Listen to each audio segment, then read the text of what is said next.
Welcome to my YouTube channel Tune of Revenge. If you think this story ends here, think again. The next chapter is darker and it's only for those inside our community.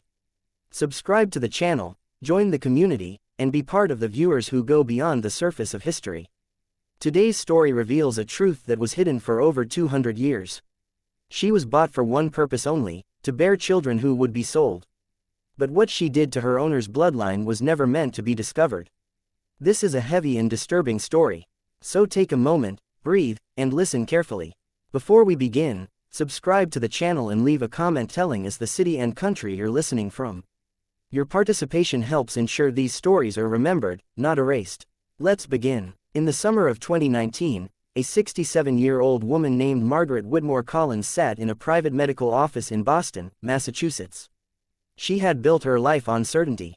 She came from one of the oldest families in the American South. Her ancestors had owned thousands of acres of land. They had built banks, railroads, and textile mills.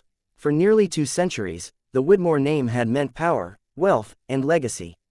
But on that July afternoon, everything Margaret believed about her family was about to collapse. The doctor placed a folder on the desk between them. He did not smile. He did not offer small talk. He simply said that the genetic results had come back and there was something he needed to explain. Margaret listened as the doctor described a rare hereditary condition affecting every living member of the Whitmore bloodline. It was a genetic anomaly that caused progressive organ failure. It had appeared in her grandfather. It had killed her father at 58. It had taken her brother at 61. And now the same markers were present in her own DNA, in her children's DNA, and in her grandchildren. The doctor said the condition was unusual. It did not follow normal inheritance patterns. It seemed to have entered the family at some point in the 19th century and had strengthened with each generation rather than weakening. He said he had never seen anything quite like it. Margaret asked if there was a treatment. The doctor paused before answering. He said they could manage symptoms, but they could not cure what was written in her blood. That evening, Margaret sat alone in her study, surrounded by portraits of her ancestors. She looked at the face of Edmund Whitmore, her great-great-grandfather, the man who had built the family fortune on a cotton plantation in South Carolina. She looked at his cold eyes and his stern mouth. And for the first time in her life, she wondered what secrets that face was hiding. She decided to hire a genealogist. She needed to understand where this curse had come from. She needed to know why her family was dying. What she discovered over the next 18 months would reach back 182 years to a small cabin on a plantation called Magnolia, to a 17-year-old girl named Ruth, who had been purchased for a single purpose, and to a revenge so patient and so complete that it had waited almost 2 centuries to be understood. This is that story. The year was 1842. The place was Charleston, South Carolina, one of the wealthiest cities in America. The source of that wealth was cotton, and the source of the cotton was the labor of enslaved people. By 1842, South Carolina had more enslaved people than free citizens. The economy, the culture, and the social order all depended on the continuation of slavery. In the center of Charleston stood a building that tourists today pass without knowing its history. It was called Ryan's Mart, and it was one of the largest slave auction houses in the American South. The building had high ceilings and large windows to let in light. The floors were made of hard brick. The walls were thick enough to muffle the sounds from inside. Every Tuesday and Friday, enslaved people were brought to Ryan's Mart to be sold. They were made to stand on raised platforms while buyers examined them like livestock. Men checked their teeth. Women had their bodies inspected for signs of childbearing. Children were separated from their mothers and sold to different buyers heading to different states. The records from Ryan's Mart still exist today. They are kept in archives at universities and historical societies across the South. And in those records, in the faded ink of an auctioneer's ledger dated September 14, 1842, there is an entry for a 17-year-old girl listed only as Ruth, female, healthy, suitable for breeding. She was sold for $420 to a man named Edmund Whitmore. Edmund Whitmore was 34 years old in 1842. Edmund Whitmore was 34 years old in 1842. He owned a plantation called Magnolia located about 40 miles northwest of Charleston. The plantation covered 3,200 acres. Most of that land was dedicated to cotton, which was processed in a gin house near the main property and shipped down the Sandy River to Charleston for export. Edmund had inherited Magnolia from his father, who had inherited it from his father before him. The Whitters had been in South Carolina since before the Revolution. They considered themselves aristocrats, the natural rulers of the land and everything on it. But Edmund faced a problem that many plantation owners faced in the 1840s. The international slave trade had been banned since 1808. It was now illegal to import enslaved people from Africa or the Caribbean. This meant that the only way to increase the enslaved population was through birth. And birth meant that plantation owners needed women who could produce children. This practice had a name. It was called breeding. Plantation owners selected women specifically for their ability to bear children. These children would either be kept to work on the plantation or sold to other slaveholders for profit. A healthy child could be sold for anywhere from $200 to $500. A woman who produced multiple children could generate thousands of dollars over her lifetime. Edmund Whitmore was a practical man. He understood numbers, and when he saw Ruth standing on that platform in Charleston, he saw an investment. Ruth had been born on a small farm in Virginia in 1825. Her mother, a woman named Abena, had been brought from the Gold Coast of Africa when she was a child. Abena had been sold 3 times before she was 20 and had lost 2 children to sale before Ruth was born. She knew what awaited her daughter. She knew the world they lived in offered no protection and no mercy. But Abena carried something with her from Africa that could not be sold or stolen. She carried knowledge. Her own mother had been a healer in their village, a woman who understood the properties of plants, the secrets of roots and leaves and bark. This knowledge had been passed down through generations of women, and Abena passed it to Ruth. From the time Ruth was old enough to walk, her mother taught her to recognize plants. She learned which leaves could reduce fever. She learned which roots could ease the pain of childbirth. She learned which berries could help a person sleep and which could stop a heart if given in the wrong amount. Anna made Ruth memorize everything. She said that knowledge was the only thing they could never take away. Ruth was 12 years old when her mother was sold to a buyer from Georgia. She never saw Abena again, but she kept everything her mother had taught her locked inside her mind like a treasure that no one could touch. For the next 5 years, Ruth worked on a tobacco farm in Virginia. She was quiet and obedient. She did what she was told. She never spoke back. She never caused trouble, and she never let anyone see what she was really thinking. In September of 1842, the tobacco farm was sold and all the enslaved people were taken to Charleston to be auctioned. Ruth stood on the platform at Ryan's Mart and watched the white faces looking up at her. She watched them discussing her body like she was a horse or a piece of furniture. And she watched Edmund Whitmore raise his hand and buy her. She did not know it then, but she had just met the man whose bloodline she would destroy. Magnolia Plantation sat at the end of a long road lined with oak trees. The main house was a 2-story building with white columns and wide porches. Behind it stood the kitchen house, the smokehouse, the dairy, and the workshops. Further back, past the gardens and the stables, were the slave quarters, a row of small wooden cabins with dirt floors and no windows. Ruth arrived at Magnolia in late September of 1842. She was taken directly to a cabin at the end of the row and told that this would be her home. The cabin had 1 room, a single bed made of rope and straw, and a fireplace that did not work properly. The roof leaked when it rained. The walls let in the cold, but Ruth was not expected to spend much time in her cabin. Within 2 weeks of her arrival, she was summoned to the main house.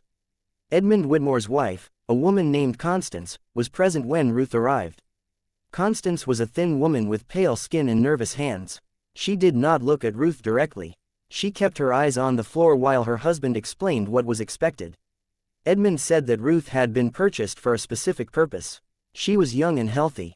She would bear children. Those children would belong to him to do with as he saw fit.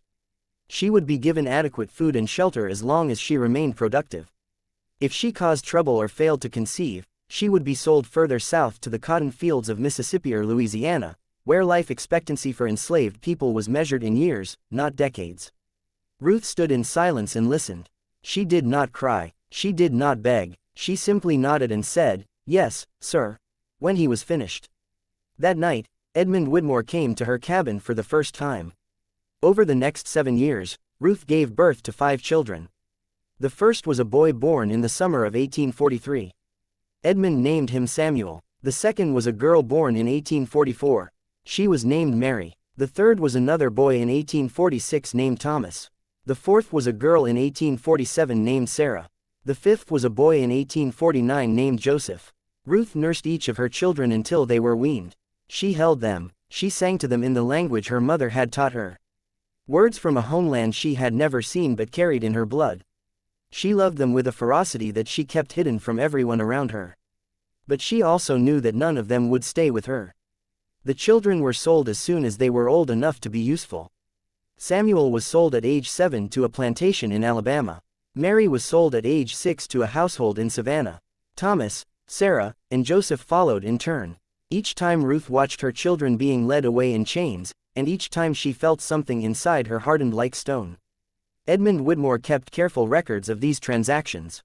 The records still exist in the Whitmore family papers, which were donated to the South Carolina Historical Society in 1952.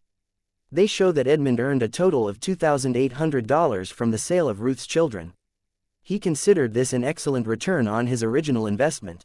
What the records do not show is what Ruth was thinking during those 7 years. They do not show the plans forming in her mind. They do not show the anger building behind her quiet eyes, but there was another set of records that Edmund did not know about. Ruth was keeping her own account written not on paper but in memory. And in that account, a debt was growing that would take generations to repay. In the spring of 1850, something changed at Magnolia Plantation. Constance Whitmore, Edmund's wife, had been sick for years. She suffered from what the doctors called female complaints, which was a common way of saying they did not know what was wrong. She spent most of her days in her bedroom taking laudanum for the pain and receiving visits from a series of physicians who prescribed various cures that never worked. But in March of 1850, Constance's condition suddenly improved. The change was remarkable. She began eating again. She started leaving her room. She even walked in the gardens for the first time in 2 years. The cause of this improvement was a tea that Ruth had begun preparing for her. Ruth had approached the house cook, an older woman named Esther, and suggested that she knew a remedy that might help the mistress. Esther was skeptical at first, but she had seen enough of Ruth's quiet competence over the years to trust her. She brought the tea to Constance, who drank it and found that her pain diminished within hours. From that day forward, Ruth prepared a special tea for Constance every morning. She also began preparing tonics for other members of the household. She made a digestive remedy for Edmund's elderly mother who lived in a cottage on the property. She made a sleep aid for Edmund himself, who complained of restlessness. She made strengthening drinks for the Whitmore children, Edmund's 3 legitimate sons who would inherit the plantation. Everyone in the main house came to rely on Ruth's remedies. They trusted her. They called her Good Ruth and remarked on how lucky they were to have such a skilled woman in their possession. None of them asked what was in the drinks. None of them questioned why Ruth had suddenly become so helpful to the family that had stolen her children. Ruth never told them. She simply smiled, bowed her head, and kept preparing her specialties. The knowledge that Ruth's mother had passed down to her included more than healing remedies. It also included information about plants that could harm, substances that could weaken the body over time without leaving obvious traces. Among the plants that grew wild in the Carolina Low Country was one called poked. In small amounts, pokerd could be used as a purgative. In larger amounts over extended periods, it could cause lasting damage to the blood and internal organs. Another plant called bloodroot could cause similar effects. There were others, too.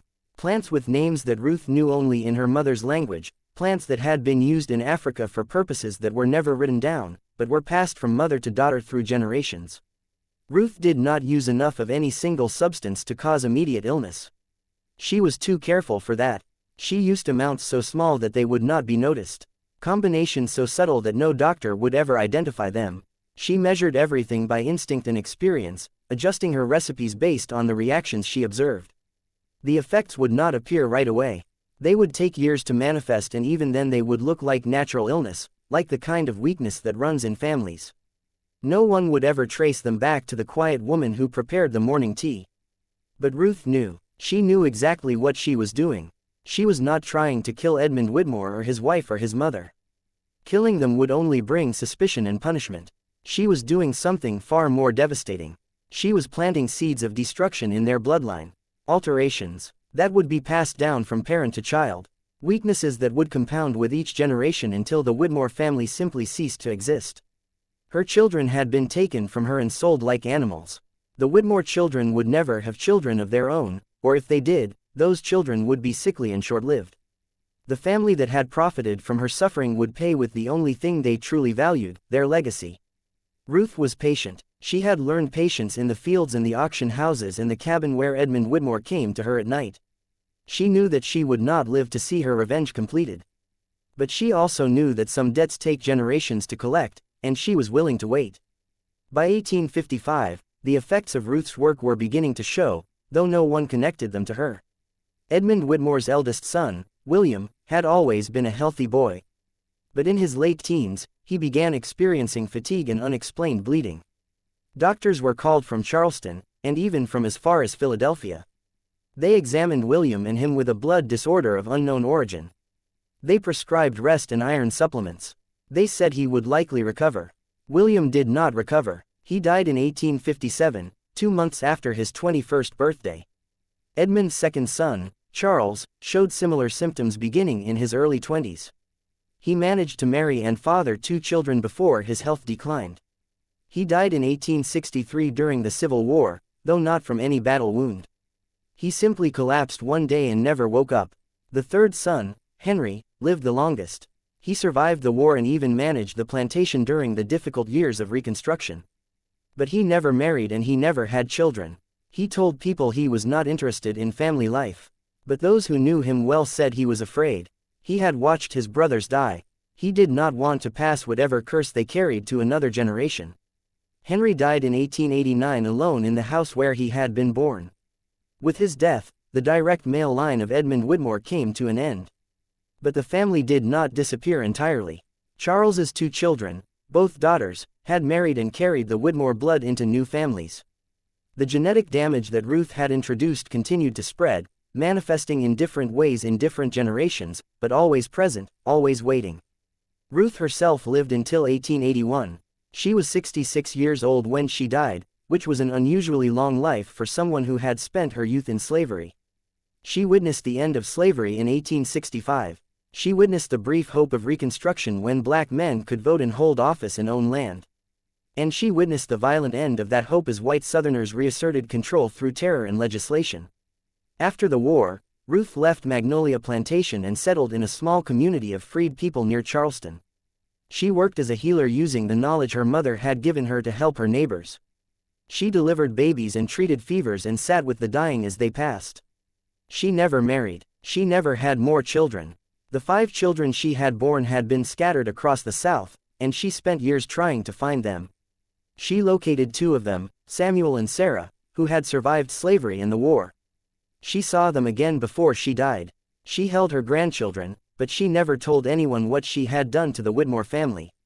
She kept that secret buried deep inside her, a private victory that she carried to her grave, or almost to her grave. A few weeks before she died, Ruth called her granddaughter to her bedside. The granddaughter's name was Patience, and she was 16 years old. Ruth told Patience that there was something she needed to know, a story that had never been told, but that deserved to be remembered. Ruth told her everything. She told her about the cabin at Magnolia. She told her about her children being sold. She told her about the teas and the tonics and the slow revenge she had planted in the Whitmore blood. She told her granddaughter to write it all down so that someday when the Whitmore family finally understood what had happened to them, someone would know the truth. Patience wrote the story in a small leather notebook. She wrote it in English because that was the only language she knew. But she kept the book hidden because she understood how dangerous such a document could be. If white people found it, if they read what Ruth had done, there was no telling what might happen. Patience kept the notebook her entire life. When she died in 1921, she passed it to her own daughter. The daughter passed it to her daughter in turn. The notebook traveled through generations, always hidden, always protected, always waiting for the right moment to be